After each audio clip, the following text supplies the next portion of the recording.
ಎಲ್ಲರಿಗೂ ನಮಸ್ಕಾರ. ನನ್ನ ಹೆಸರು ಲಕ್ಷ್ಮೀ ಬಸಪ್ಪ ಇಂಡಿಗೇರಿ. ನಾನು 9ನೇ ತರಗತಿಯಲ್ಲಿ ಓದುತ್ತಿದ್ದೇನೆ. ನನ್ನ ಶಾಲೆಯ ಹೆಸರು ಶ್ರೀ ಉಜ್ಜಯಿನಿ ಜಗದ್ಗುರು ಸಿದ್ದೇಶ್ವರ ಶಾಲೆ ವರೂರು.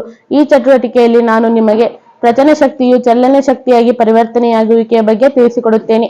ಈ ಚಟುವಟಿಕೆಗೆ ನಾನು ಬಳಸಿಕೊಂಡಿರುವ ವಸ್ತುಗಳೇನೆಂದರೆ, ಒಂದು ಹಾಳಾಗಿರುವ ಸಿಡಿ ಕ್ಯಾಸೆಟ್, ಒಂದು ಉದ್ದನೆಯ ಕಡ್ಡಿ ಮತ್ತು ದಾರವನ್ನು ಬಳಸಿಕೊಂಡಿದ್ದೇನೆ. ಸಿಡಿ ಕ್ಯಾಸೆಟ್ನ ಮಧ್ಯದಲ್ಲಿ ರಂಧ್ರವನ್ನು ಕೊರೆದು ರಂಧ್ರದಲ್ಲಿ ಕಡ್ಡಿಯನ್ನಿರಿಸಿದ್ದೇನೆ. ಕಡ್ಡಿಯ ಎರಡೂ ಬದಿಯ ತುದಿಯಲ್ಲಿ ದಾರವನ್ನು ಕಟ್ಟಿದ್ದೇನೆ. ಈ ದಾರವನ್ನು ಸ್ಟ್ಯಾಂಡ್ಗೆ ಕಟ್ಟಿರುತ್ತೇನೆ. ಮಧ್ಯದಲ್ಲಿರುವ ಕಡ್ಡಿಗೆ ಎರಡು ದಾರಗಳನ್ನು ಮೇಲಕ್ಕೆ ಸುತ್ತಿ ಕೈ ಬಿಡುತ್ತಿದ್ದೇನೆ.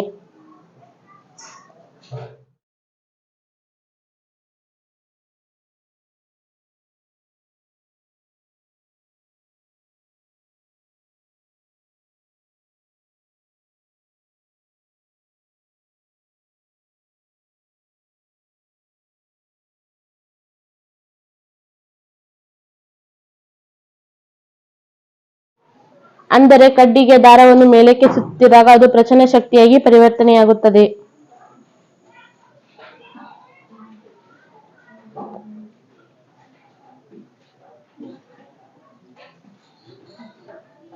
ಕಡ್ಡಿಯನ್ನು ಕೆಳಗೆ ಬಿಟ್ಟಾಗ ಅದು ಚಲನ ಶಕ್ತಿಯಾಗಿ ಪರಿವರ್ತನೆಯಾಗುತ್ತದೆ.